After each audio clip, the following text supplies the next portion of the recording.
Delighted to have Meera Kosambi with us. Meera Kosambi, as all of you know, that one of the well-known sociologists of our country, and she has worked extensively on urban sociology and women's studies, especially in the context of Maharashtra. We're happy to have her here today, and with her new book, Mahatma Gandhi and Prema Kantak. To begin with, because as you have mentioned in the very beginning of your book, that you you know Gandhi through the works of Prema Kantak. You have mentioned it in the very beginning of the book. So, could you please tell us what inspired you to do this book? Yes, this is exactly the position that I did not start out writing about Mahatma Gandhi. I started out writing about Prema Kantak because my interest has been for the last some years to retrieve the works of women in Maharashtra over the last century or so who have contributed significantly either to the social or political processes in Maharashtra or the creative writings in Marathi. And I feel the need to do this because these writings have still a great deal of relevance for us today, and I think that this heritage should not be lost. Unfortunately, it has been obscured to a large extent, and even Marathi readers do not read them anymore. Okay. So I am making them available to a much wider audience, and so I stumbled upon this novel by Prema Kantak. It's called Agniyan, published in 1942. I've translated it under the title A Chariot of Fire. It's a rare book. Okay. That is also a problem. Prema Kantak's works are not easily available. Mm-hmm. So I read it in Mumbai at a library which is a large repository of Marathi books called Mumbai Marathi Grantha Sangrahalaya. And it struck me at once that this was arguably the first and only truly political novel in Marathi. I see. Written by an insider, by a participant in the freedom struggle. The book was published in 1942, and it describes, it's a first person narrative, and it describes the story of a young woman who has just finished her schooling and is about to arrive in Mumbai along with two local friends from a small town, and is exposed then to different streams of political thought, different streams of social thought, and also exposed to the different kinds of interpersonal relationships because she has been very innocent and naive. And now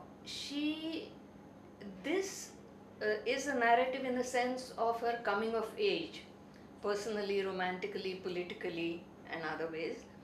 She starts thinking about the man-woman relationship, about the nature of marriage, while she is also trying to infuse meaning into her life. And these are the bigger questions, more profound questions that have faced her for the first time, because she has grown up in a conventional environment thinking that her life would pan out also in a conventional fashion. Now she realizes that she can sculpt her own life as she wishes. And this is a time in the late 20s, early 30s, when there's a great political turmoil accompanied by social change. The turmoil is caused by Gandhiji's movement. And when she takes part in all this, her life changes. She becomes a Gandhian, and yet this is not a Gandhian polemic. Yeah. She is merely describing how the process unfolded in Maharashtra, the politicization of Maharashtra into this new ideology. And it is a very readable, very powerful novel. of a young, dewy-eyed, naive woman who experiences life in its manifold uh, dimensions, and is, after a period of 6 or 7 years, older, wiser, and also sadder, unfortunately. So this is the period that the novel covers, from about 1929 to 1936. And I realized with great surprise that this novel was totally obscured from the histories, the standard histories of Marathi literature. Um, it was like dismissed in a couple of sentences, saying that this is a political novel and it shows Prema Kantak's disenchantment with the Gandhian ideology or something to that effect, which is entirely untrue. So either the person who wrote this part of the history of Marathi literature hadn't read the book or was very unsympathetic, and this has frequently happened, because all the women whose writings I have retrieved, they have received very little attention in the standard histories of Marathi literature. And I was surprised that such a powerful and important novel has been lost to us, not only because of the way it has been obscured, but also because people have forgotten it. And then I started, after I stumbled upon this novel, I started looking more into Prema Kantak's writings and her life, and realized that she had written another novel, two well-known books, well-known in the sense, after I did some digging up, I realized that they had been well-known at one time and need to be taken seriously. So two works of fiction, two works of non-fiction, serious works, and also an entire volume of correspondence between Gandhiji and Prematai. Now, Gandhiji's correspondence is all included in his collected works, and there are 99 volumes, as you probably know, the collected works of Mahatma Gandhi. So there, all his letters are scattered in there. But there are 5 or 6 volumes of his letters focusing on a particular individual. These letters are in Hindi. So there is this volume of Bapu ke Patra, Kumari Prema Kantak ke Naam, Gandhiji's letters to Prema Kantak. And this is only one side because it's his letters. But it becomes a dialogue because Prematai has contextualized individual letters or a set of letters by giving us the background. Because her own letters are absent, but her voice is not absent. Right. This contextualization adds her voice. And she has also given us some autobiographical information. So what happens is that the 19 years that this correspondence covers, from 1929 to Gandhiji's death in January 1948, this entire period they had exchanged letters. 2 decades almost. Yeah, almost 2 decades. And this becomes in a way a journal of their lives and their activities during those years. It was a regular correspondence, and importantly, it was a correspondence about a great variety of subjects. It was a correspondence almost of equals. This came as a surprise because one would naturally expect Gandhiji to be the great guru and anybody else as a disciple, a devotee, which Prematai obviously was. And yet, he depended on her letters for moral support, for emotional support. And when she didn't write for a couple of weeks, he complained and said, I haven't had a letter from you for 2 weeks. Do keep on writing. I need your letters. So while it was a relationship of guru and disciple, it was a relationship based on mutual affection and caring, and in that sense a relationship of equals. So many of these things came up, and that attracted me more to the relationship between the two and Prematai's non-fiction writings, because they demonstrate that Prematai was an important conduit for channeling the Gandhian ideology into Maharashtra. Okay. And this makes it doubly surprising that she has been forgotten so easily. She was born in 1906, died in 1985, which is fairly close to our times. And yet there is nobody alive today who knew her. And because she was single and her brothers and their wives are all gone, there was nobody close to her who can give us any information. Then the next generation is not really interested, because she had lived in an ashram outside her family. Although she had a good relationship with the family, she took to Gandhiji's ashram lifestyle very quickly and preferred that to the ordinary family life. And she was also in Gandhiji's ashram for 4 years, I think. For 4 years, she was in Sabarmati ashram. She went in 1929, the moment she finished her education. And she left in 1933 when he disbanded the Sabarmati ashram. And then she went to Maharashtra and worked again in an ashram which Shankarrao Dev had opened. He was a very well-known Gandhian leader. He opened an ashram for village uplift, again implementing Gandhiji's program, in a small town called Saswat, which is fairly close to Pune. It's by car about an hour and a half. And she lived there all her life. She died there also. So maybe because she was not in the public eye all the time, she had refused all important political positions or any political position. And she was not then in Gandhiji's presence long enough for other people to identify her as belonging to his circle. I don't know what the reason is why her contribution has been obscured. But anyway, it was through her that I came to Gandhiji and then tried to understand their correspondence by trying to work out what his view of women was.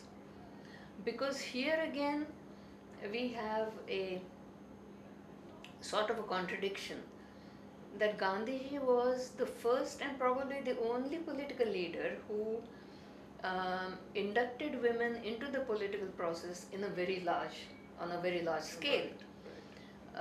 Political leaders before him and after him had deliberately excluded women.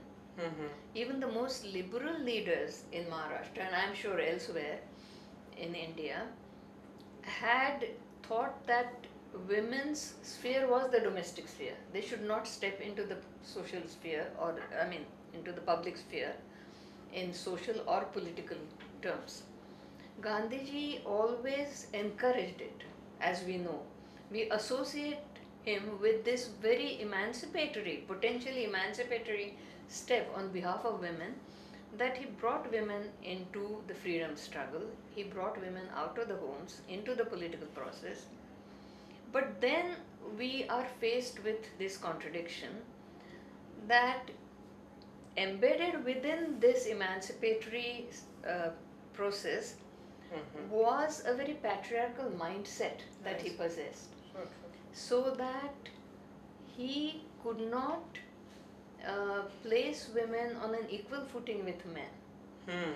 Consciously or unconsciously, he placed women in a subordinate position, and he had an essentialized view of women. That is to say, women are individuals who possess a certain set of traits. They nurture, they sacrifice, they endure, and they are valuable to the political struggle, the Gandhian political struggle, because Gandhiji restructured the political struggle.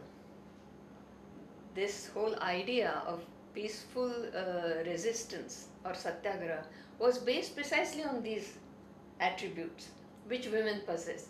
and therefore women were valuable to this type of freedom struggle. Mm-hmm. But although his political strategy changed, his view of women's nature and what women should and should not do did not change. So there is a contradiction embedded within his strategy. And this, in a way, was a cause of friction as it surfaces in the correspondence between Gandhiji and Prema Kantak, because Kantak was a very independent thinking, Yes. self-assured woman who knew precisely what she wanted. And although she obviously deified Gandhiji and came as a devotee, Mm-hmm. she wanted him as a guru so that she could be the perfect disciple. She wanted to learn the strategy of Satyagraha so that she could make a political contribution. But as we see in the correspondence that there is a sort of self-doubt in Prema Kantak. How do you see it? There is, on the other hand, there is self-doubt in the case of Gandhiji as well. Okay. You see many times that he is not sure whether his thinking is right or not, Mm-hmm. and therefore he welcomes critiques from others. He doesn't always say, I am right. He's Right. experimenting. All the time he's experimenting and he's changing his mind. This doesn't work. First he tells everybody to follow his path. Then he realizes it doesn't work. He immediately alerts other people that no, I made a mistake. This doesn't work. His experiments with diet, for example, eating only raw vegetables and so on. He was at one point advocating that. When he suffered ill effects in terms of health problems, he immediately stopped that and told all his followers to stop that also. So he was experimenting. This was an entirely new political strategy. I mean, we think of Gandhiji and Satyagraha as something that was long established. That part of his strategy was already established in South Africa when he was there. Yes. That he implemented to Indian conditions. Yeah. But side by side, there were other things like diet, then the idea of celibacy. There were many other dimensions to his total philosophy of life. And their self-doubt did not disappear. And Prema Kantak has also this very strange mixture of self-assurance and self-doubt. Self-doubt, yeah. At one point, Gandhiji says to her, consider me to be your father, because he always thought of himself as the father and mother for all the ashram residents. And she says, I already have a father, I don't need another father. You are my guru, I need a guru. So this is fairly blunt and outspoken. But this is what she was. She knew what she wanted. She wanted Gandhiji as a guru. She was his disciple. That is the relationship she wanted. She wanted to learn from him. If either she or he exceeded the boundaries that they had laid down themselves, then there was friction. So the mixture of self-assurance and self-doubt, I think, existed on both sides. What surprised me in this correspondence was the fact that at one level it was a relationship of equals. That I had not expected. One thinks of Gandhiji as a great figure, a great man. I thought that he would be giving her consistently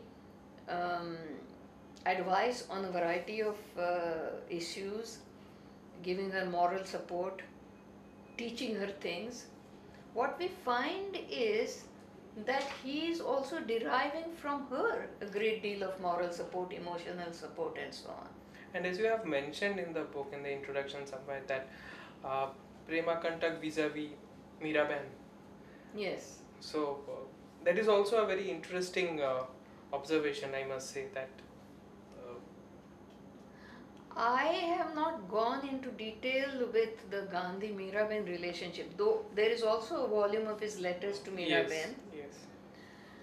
And Gandhiji's special knack, it has been said, is that he forged a relationship with each individual follower of his in view of that follower's background and needs. So it's not as if he interacted with everybody in the same way. He molded his personality in a way to forge a different kind of relationship, and that was only directed to that individual person. It could not be, that method could not be applied to others. Mm-hmm. So now there is also a great ambiguity that people find in this relationship between Gandhiji and Prema Kantak, and also Gandhiji and Meera. Sudhir Kakar, the famous psychoanalyst, has, for example, read some implicit sexual attraction unfulfilled in these relationships. I have understood that there are certain dreams that, or certain experiences that Prema Kantak describes. I think that they derive not from this particular source, but from the Maharashtrian devotional poetry, and which has space, which has created space for looking at a guru as a mother, for example, who offers sustenance to the devotee and these kinds of things. So there are many ways of looking at the relationship, but my major reaction of surprise stemmed from the fact that Gandhiji was so dependent on Prema Kantak and her letters and her affection, and that it was mutual, the affection was mutual, the caring was mutual, and the need for moral support was mutual. So in that case, they were equals. This surprised me, and they're very candid and open about all their interaction, and he keeps on saying, you can ask me any question you like and I will answer to the best of my ability. So this transparency in their writings, all these are very unusual characteristics. There are many dimensions and many issues that are discussed in their letters. Right, right. So that also then sheds light on other aspects of Gandhiji's personality. I mean, when I started writing this book, it was going to be about Prema Kantak. Then I thought that Gandhiji's letters to her are considered so important that they have been compiled in a separate volume, and how can I disregard that? But then I would be required to write about Gandhiji, and so much has been written about Gandhiji that one thinks that nothing more can possibly be added to the volume that has been written about him. And even so, every day new books are coming out on him. But then I thought that maybe this sheds some light on him and his dealings with one of his disciples, who was important enough to him personally and to Maharashtra on a very great scale, in a very significant way.